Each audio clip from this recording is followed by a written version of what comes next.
Naging bukas si Miss Universe 2018 Katrina Gray sa kanyang pinagdaraan ng challenges dahil sa sakit na scoliosis. Sa kanyang panayam, ibinahagi nito na mas nararamdaman na raw niya ngayon ang epekto ng sakit.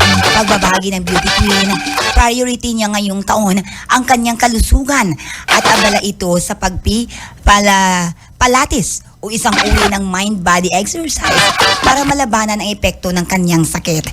Ang scoliosis ay ang pagkakaroon ng hindi karaniwang pagtagilid ng kurbada ng backbone o spine.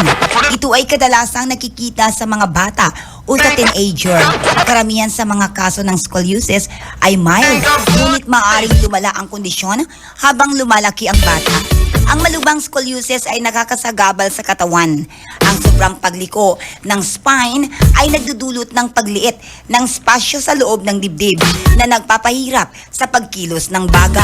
Matatandaang naikwento noon ni Miss Grand International 2016 first runner-up Nicole Cordobes na umiyak ang beauty queen dahil sa kanyang scoliosis habang nagpa-practice ito ng kanyang sikat na lava walk para sa Miss Universe. Nitong January lang, nang i-celebrate ni Miss Universe 2018 ang kanyang 30th birthday kung saan sinorpresa siya ng pamilya at mga kaibigan.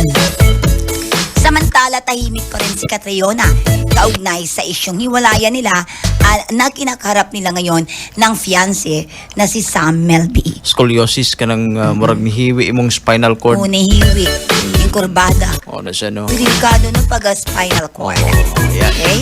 Yan ang ating showbiz balita this morning and the atin, di amo ay